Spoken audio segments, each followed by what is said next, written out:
sometimes controversial, always politically incorrect, and pro-life without exception, without compromise, and without apology. It's the Pro-Life America podcast with your hosts, Sarah Waits and the president of Life Dynamics, Mark Crutcher.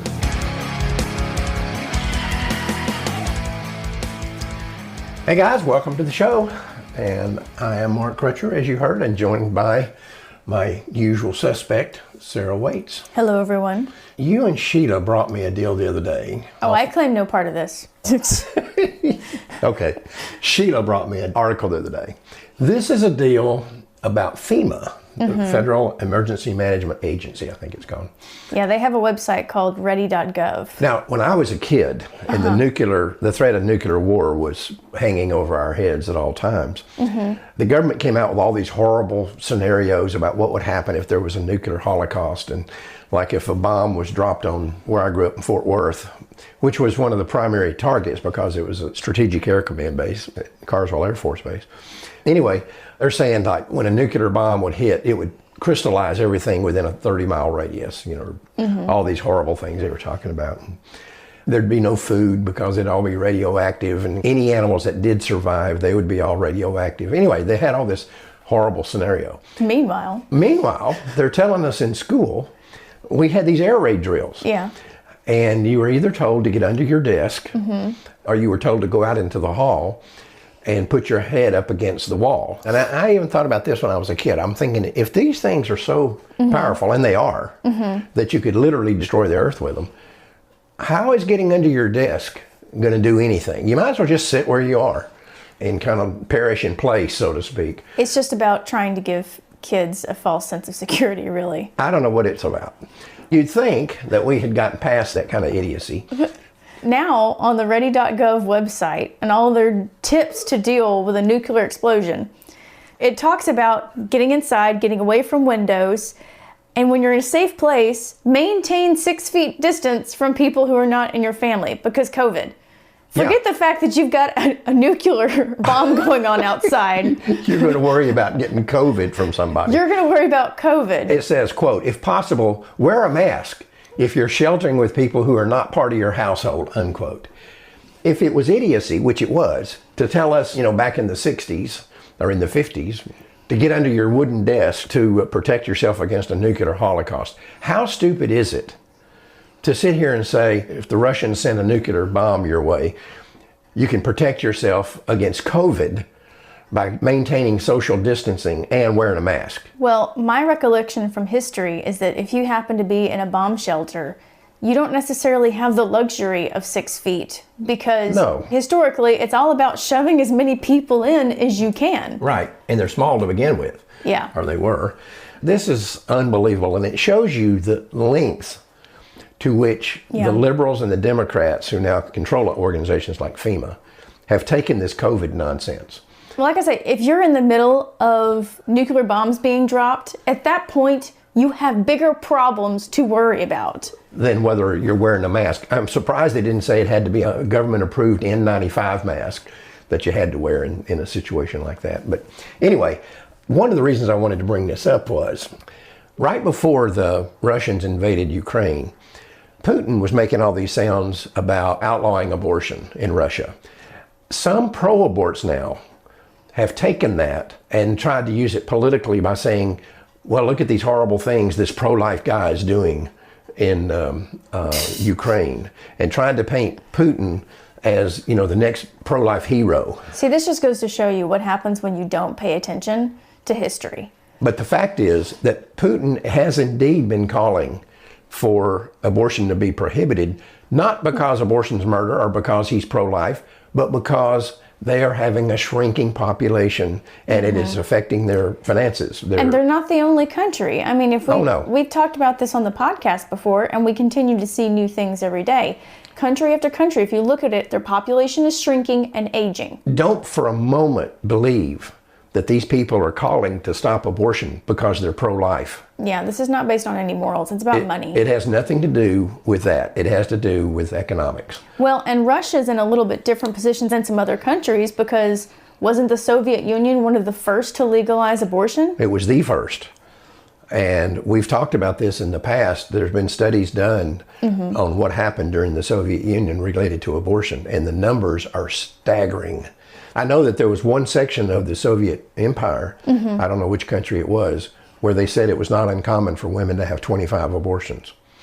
So don't let the pro-aborts here in the United States tell you that Putin is pro-life, and here's this pro-life man out here invading another country and killing a bunch of people. These are the same people who will claim that Hitler was pro-life. Oh yeah, you're right. Without having read the facts on that. Yeah. We had another article come out in a book on politics and policy in which these bioethicists, and I'm convinced now that that term has become meaningless. These people have no ethics.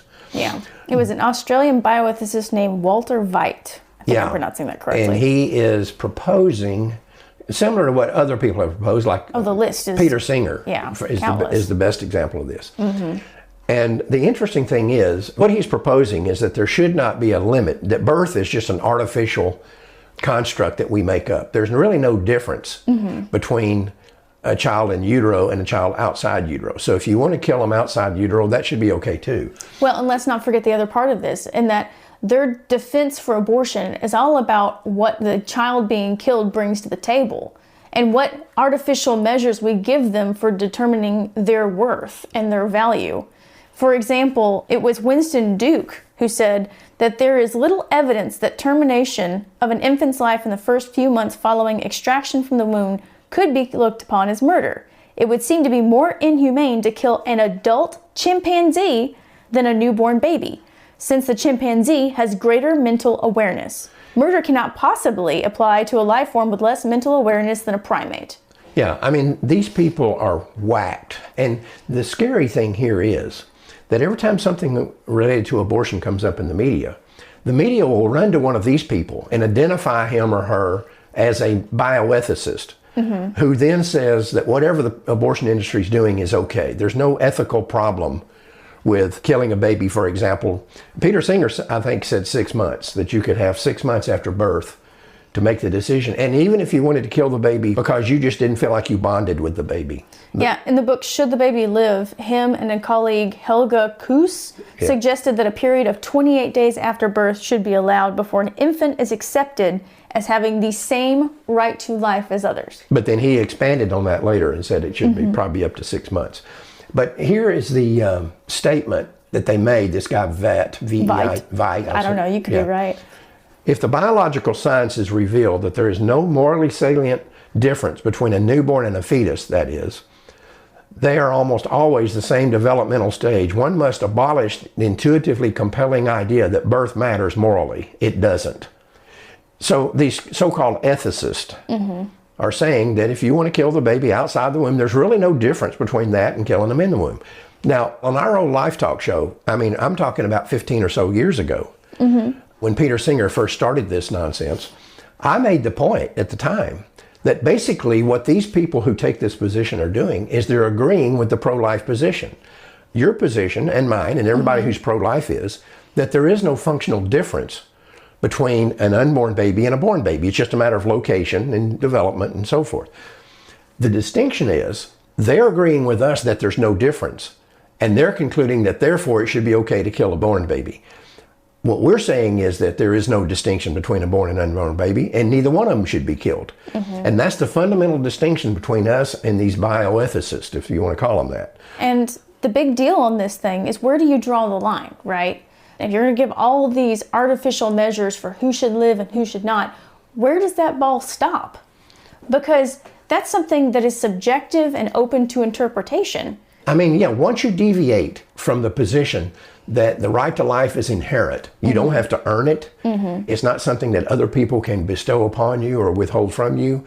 Once you deviate from that position, then it's always just a matter of, like you say, where do you draw the line?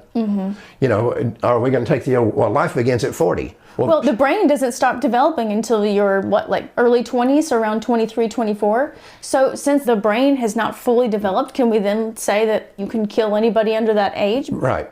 And you can see that very often if you, I'm sure we could get your parents here and they would agree, and I certainly agree, having raised a child. You look at your kids sometimes, even when they're in their teenage years, and you think, how on God's green earth do they think that? What is, going through their minds that make them think that that's logical? And it is because their brains haven't finished developing. Right. I had a guy work for us years ago named Danny, and he had 5 children. Mm-hmm. We were talking about this one day, and he said, sometimes I'd see my boys do something, and I'd think, why would anybody do that or say that? Mm-hmm. And I'd sit them down and I'd say, can you explain why you did this? And they'd say, I don't know. They give you the old typical, I don't know. Oh. Yeah. And he said, what I eventually figured out is they're not lying. They really don't know why they did that. And they're just as stunned as we are. Right. And it's because their brains had not fully developed. So like you're saying, then, is that going to be our yardstick, or does life begin at 40? It makes as much sense as saying life begins at birth. And I don't think any of this is a shocking development, considering there was a researcher named Edward Pullman in 1967 who wrote, "Infanticide has a logical continuity with abortion and even with contraception." Sure. Once you say that some lives don't have value, that it's okay to kill them, then you're opening the door for, how about these people over here? They don't meet our definition of having the right to life. They're not as good as us. They don't get to live in our world unless we say so. Exactly. That's exactly what abortion says. That is the definition of abortion. This group of people over here don't get to live in our world unless we say so. And any other group that's added into that, it's the same mentality, just different rationalizations. And when somebody says, I'm pro-life with exceptions, you're lying. There's no such thing as pro-life with exceptions. If you have pro-life with exceptions, what you're saying is, I'm pro-life. They're children. I agree with that. That's the only motivation for being pro-life. But they're children, but it's okay to kill this group of children over here because of whatever circumstances might be. They were conceived in rape, or they were, not as healthy as other children. But once you take that position that I'm pro-life, which means I know that it's an unborn child, but it's okay to kill this group of children over here, you're worse than the pro-aborts who say, I don't think it's a child. They're wrong, and they're lying usually when they say that because they know better. But if you have someone out here who honestly does not believe that an unborn child is a living human being, then their support of legalized abortion is consistent with their observation that the unborn child is not a living human being. Yeah. But when you have somebody that says, I'm pro-life, but it's okay to kill this group over here, they're worse than the first group. And we talk about the need to return to the roots of the pro-life movement and understand the fundamental dynamics of being pro-life, which so many people now that call themselves pro-life simply don't understand, or they simply ignore. This is a good example of why we have to return to our roots and understand that the only pro-life position is pro-life without exception, without compromise, without apology. That's the only true pro-life position. And as long as we live in a society that makes excuses about how it's okay to kill a certain group of people, you're going to see all this stuff from bioethicists and scientists come out. Absolutely. In a similar deal, there's a survey that our friends at Operation Rescue about the abortion industry and what they're doing. And of course, the leader of Operation Rescue, for those who may not know, I don't know, it'd be Troy Newman. And Troy and I have been very good friends for decades. But anyway, they're showing something that we talked about years ago on Life Talk, was this growing trend of abortionists doing late-term abortions. There used to be a time, even with the abortionist that was here in Denton, Mary Smith, and we eventually ran her out of town, fortunately. But she said she couldn't do abortions after a certain point. I think she established it at 13 weeks. Why? What magically happens at the 13-week mark? Well, what happens is, of course, they start looking more and more like me and you, or like her. And so that gives her pause. The fact is, there is no distinction between killing a 12-week-old baby and a baby that's 12 days old, or a child that's 12 years old.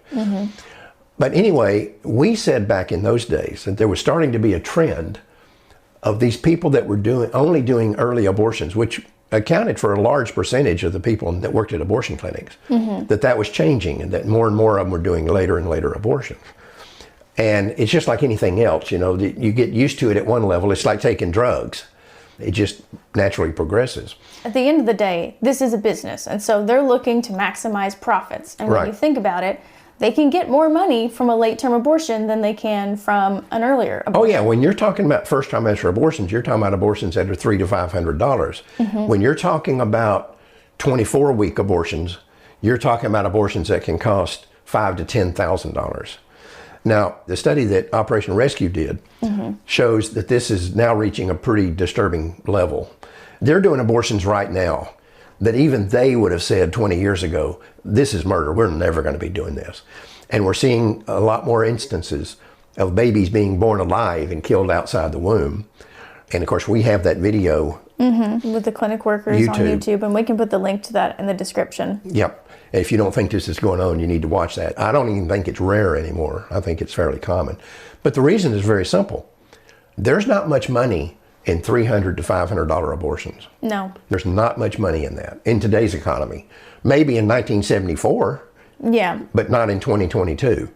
That's not a whole lot of money for an invasive surgical procedure that puts you at risk of medical malpractice.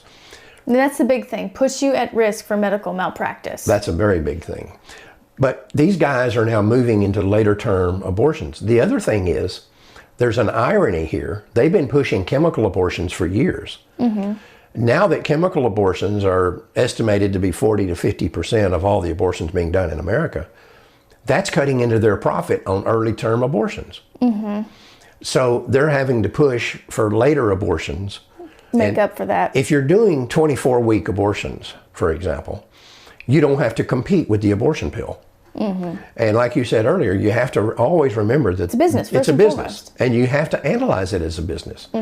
They're now in the position where not only are you and I as pro-lifers having to compete against chemical abortions, they're having to compete against them too. Yeah.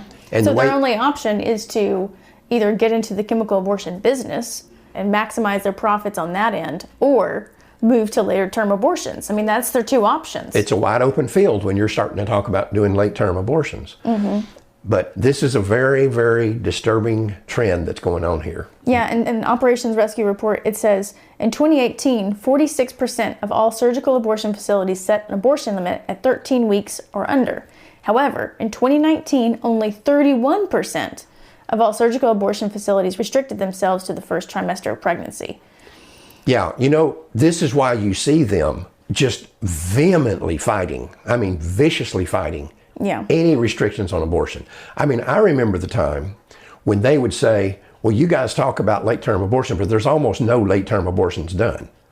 And they're still pushing that while simultaneously fighting against any restriction on late-term abortion. Well, if you didn't think it was going on, and you thought it was a public relations nightmare for you to defend it, and if you thought that it wasn't going on, so therefore if you outlawed it, you're not losing anything, you'd say, you know, we're going to join with the pro-lifers and saying, you know, at this point, when you start talking about 20-week abortions or 24, we're out. We're done. You know, we're just not those kind of ghouls that would do that. That's what they would do. But the fact is, they're not going to do that because they want those to be available. They're very profitable. It's abortion no matter what. It's abortion right up to the moment of birth by a girl of any age, without parental knowledge, without parental consent, paid for with tax dollars.